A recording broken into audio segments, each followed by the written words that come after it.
안녕하십니까? 12월 11일 금요일 인도네시아 헤드라인 시작합니다. 첫 번째 소식입니다. 인도네시아 코로나19 확진자가 총 59만 2,900명으로 늘어났으며 이 중 사망만 8,171명, 완치 48만 7,445명으로 집계되어 3.1%의 치사율을 보이고 있습니다. 인도네시아의 코로나19 일일 확진자 수는 6,000명 수준에서 증감을 반복하고 있습니다. 지난 9일 인도네시아에서 270명의 지자체장을 뽑기 위해 유권자 1억 35만 명이 참여하는 역대 최대 규모 지방선거가 진행되었습니다. 이번 지방선거는 당초 9월 23일로 예정됐으나 코로나 사태로 12월로 미뤄진 것입니다. 여전히 집단 감염 우려가 크기에 지방선거를 내년으로 미루자는 목소리가 컸지만 인도네시아 정부는 보건 지침을 철저히 준수할 것이라며 투표를 강행하였습니다. 선거에 출마한 후보 가운데 76명이 코로나19에 감염됐고 4명은 사망했으며 곳곳에서 선거운동 과정에서 집단 감염이 발생했고 선관위와 선거감독위원회 소속 공무원 100여 명도 감염됐습니다. 인도네시아 국립대의 역학자는 1억 명의 인도네시아인들이 한꺼번에 활동하면 낮은 검사율과 추정률 때문에 초기 영향이 모호해 보일 수 있지만 새로운 클러스터가 등장할 가능성이 높다고 경고했습니다. 인도네시아 해양수산부는 최근 중국 관세청으로부터 인도네시아산 냉동해산물에서 코로나19가 발견됐다며 수입 중단 통보를 받았다고 밝혔습니다. 인도네시아 무역부 대변인은 중국을 포함해 자국의 해산물을 수입하는 국가들의 철저한 검역을 당부하면서 해양수산부의 수출업자에 대한 정부 차원의 강도 높은 제재 조치를 마련해야 한다고 지적했습니다. 냉동해산물 수출이 제한될 경우 수산업의 비중이 높은 인도네시아 경제에도 악영향을 미칠 수 있다는 점에서 현재의 반응은 매우 무겁습니다. 경제적 비중이 높은 만큼 인도네시아 해양수산부는 중국의 수입 중단 조처에 민감하게 반응하고 있습니다. 해양수산부 품질안전 책임자는 인도네시아 수산물에 대한 중국의 수입 규제 조처에 대해 중국이 유일하고 바이러스도 수산물이 아닌 포장재 외부에서 검출됐다면서 중국 정부의 시정을 요구한 상태라고 유감을 나타냈습니다.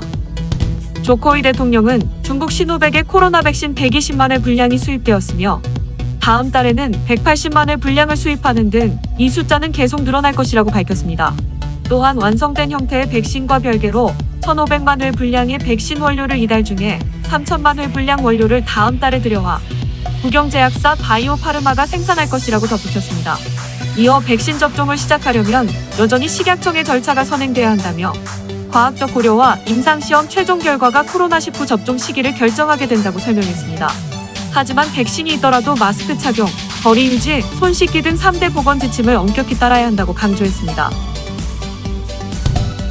다음 소식입니다.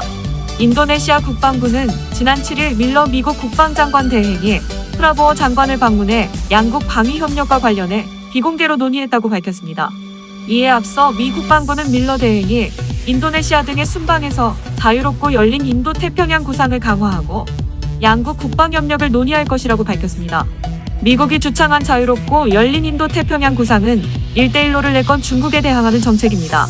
밀러 대행은 인도네시아에 이어 필리핀을 방문하고 미국 하와이의 인도-태평양 사령부에서 아세안 확대 국방장관 회의에 참여합니다. 밀러 대행은 이번 순방을 통해 인도-태평양 지역에서 동맹을 강화하고 중국 견제에 힘을 쏟을 것으로 분석됩니다. 다음 소식입니다. 인도네시아 사회부 장관이 코로나19 지원 프로그램과 관련한 뇌물수수 혐의로 조사를 받고 있다고 현지 언론들이 보도하였습니다. 줄리아리 바투바라 사회부 장관은 지난 6일 새벽 수도 자카르타의 인도네시아 반부패위원회 본부에 자진 출석하여 조사에 응했습니다. 앞서 반부패위는 기자회견을 열고 해당 장관이 정부의 코로나19 지원과 관련해 배급업체 두 곳으로부터 170억 루피아 이상을 불법 수수한 혐의가 있다고 밝혔습니다. 사회적 약자에게 지급되는 코로나19 생필품 지원 꾸러미에 책정된 30만 루피아에서 1만 루피아씩 빼돌리는 수법으로 돈을 챙긴 것으로 알려졌으며 반부패위는 이 혐의와 관련해 해당 장관 외에 공무원 등 4명을 더 지목했습니다. 반부패위 측은 해당 장관은 신분을 받은 후 구금될 것이라며 공금 횡령 관련 유죄가 입증되면 종신형에까지 처해질 수 있다고 밝혔습니다. 하지만 이제 막 조사가 시작됐는데 현지 여론은 사형 선고 가능성에 집중하고 있습니다. 법학자들은 코로나 사태는 국가적 자연재난에 해당되기 때문에 관련 부패를 사형으로 엄단하는 부패법 2조 2항을 적용하는 게 적절하다고 주장했습니다.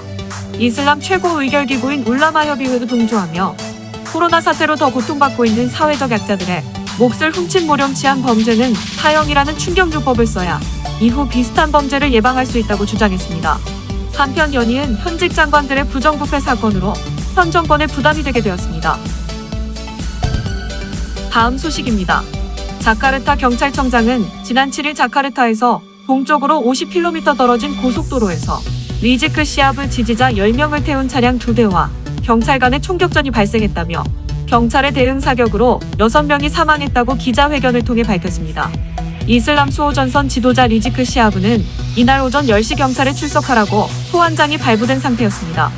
자카르타 경찰은 리지크의 추종 세력들이 출석을 막으려 한다는 제보를 받고 이를 조사하러 가던 중 지지자들을 태운 차량 2대의 공격을 받았다고 주장했습니다.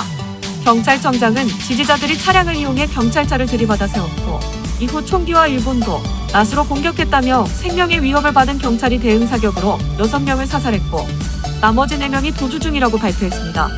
이어 리지크는 법 집행을 회피하지 말고 경찰 조사를 받으라고 촉구했습니다. 리지크 시하브는 강경 무슬림 지도자로서 지난달 10일 귀국하자 수천 명의 지지자가 스카르노아타 공항에 운집하면서 여객기 이착륙이 늦어지고 의자 등 시설이 파손되는 일이 있었습니다. 다음 소식입니다. 이달 초부터 그랩과 고잭의 합병설이 급부상하기 시작했습니다. 두 회사는 본래 승차 공유 서비스로 시작해 지금은 음식 배달, 택배, 온라인 쇼핑에 이르기까지 앱 하나로 다양한 서비스가 가능하도록 사업을 확장했습니다. 싱가포르에 본사를 둔 그랩은 2012년에 사업을 시작, 2018년에는 세계적 승차 공유 업체인 우버의 동남아 사업을 인수하면서 동남아 1위 업체로 우뚝 섰습니다. 반면 고잭은 2010년 인도네시아에서 시작해 베트남, 필리핀, 태국, 싱가포르 등 주변 국가로 진출했고 투자금이 몰리면서 인도네시아의 첫 데카콘 기업으로 성장했습니다. 익명을 요구한 두 회사 관계자들은 그랩과 고잭이 합병하기 위해 의견 차이를 좁혔다며 그랩의 주요 투자자인 손정의 소프트뱅크 그룹 회장이 참여한 가운데 양사 고위급들이 세부 사항을 조율 중이라고 말했습니다. 관계자들은 합병 후 그랩 CEO가 전체 조직을 이끌고 고잭 임원들이 인도네시아에서 고잭 브랜드로 사업을 계속 이끌게 될 것이며 궁극적으로는 상장 기업이 되는 것을 목표로 한다고 전했습니다. 참고로 그랩의 가치는 140억 달러 이상이고 고잭의 가치는 100억 달러 이상으로 평가되고 있습니다. 하지만 양사가 합병하면 인프라, 기술, 운영, 마케팅 비용을 절감해 회사에는 이익이지만 독점적 위치로 이용료가 비싸질 수 있고 운전사들에게도 불리해질 것이란 관측이 나오고 있습니다. 인도네시아 경쟁감독위원회는 모든 기업의 선택이 시장 구조에 영향을 미칠 수 있고 특히 인수합병이 그러하다며 그랩과 고잭의 합병설을 예의주시하고 있다고 밝혔습니다. 다음 소식입니다. 중부 술라웨시 팔루 강변에서 목에 타이어가 낀 거대 악어가 한동안 종적을 감췄다가 다시 나타났습니다. 4m 길이의 이 바다 악어는 2016년부터 인근 지역에서 오토바이 폐타이어를 목에 낀 채 돌아다니는 모습이 목격되어 4년 정도 타이어를 낀 채 살아가고 있는 것입니다. 이 악어는 주기적으로 모습을 드러내 지역 명물로 떠올랐고 국내외 언론에 많은 관심을 받기도 했습니다. 강에 버려진 폐타이어가 우연히 악어 목에 끼었을 가능성이 높다고 추정되지만 누군가 악어를 산채로 잡으려고 시도하다 실패했을 것이란 의혹도 있습니다. 해당 지역 천연자원보호국은 올해 1월 악어 목에 걸린 타이어를 제거하는 사람에게 포상금을 내걸었지만 지원자가 아무도 나타나지 않자 철회한 바 있으며 2월에는 호주의 내셔널 지오그래피 TV쇼 진행자이자 악어 전문가인 매트 라이트가 악어 목에 타이어를 제거해보겠다고 나섰지만 성공하지 못하고 돌아갔습니다. 당시 TV쇼에서 해당 악어는 매우 똑똑하고 사람이 다가가려 하면 물속으로 들어가 버린다며 강에 먹이가 풍부하다 보니 먹잇감으로 유인하기도 쉽지 않다고 말했습니다. 주민들은 이후 꽤 오랫동안 타이어가 낀 악어를 보지 못했다며 악어가 지난달 말부터 다시 강가의 모습을 드러내자 반가워했습니다. 천연자원보호국 담당자는 악어의 타이어를 제거하는 작업에 배정된 예산이 코로나 사태 대응에 투입됐다며 코로나 사태가 끝나면 악어를 구조하도록 재시도할 것이라고 말했습니다. 다음 소식입니다. 현지 언론에 따르면 서부 수마트라 천연자원보호국 대원들과 수의사들은 빠단시 인근에서 민가 주변을 배회하던 2마리의 호랑이를 포획하는 데 성공했습니다. 이 호랑이들은 닷새 전부터 산에서 내려와 마을 주변 밭을 돌아다니는 모습이 목격되었으며 총 5마리의 가축 피해가 있었습니다. 신고를 받은 야생동물 보호당국은 호랑이를 안전하게 포획하기 위해 덫을 설치해서 호랑이 2마리 모두 이틀에 걸쳐 생포에 성공했습니다. 하지만 피해를 입은 주민들이 호랑이를 죽이려 했지만 천연자원보호국에서 멸종위기 보호종인 호랑이를 돌려보내는 것으로 설득했습니다. 당국은 포획한 호랑이의 건강 상태 등을 검사한 뒤 안전한 서식지로 돌려보낼 방침입니다. 시청해주셔서 감사합니다. 다음 시간에 뵙겠습니다.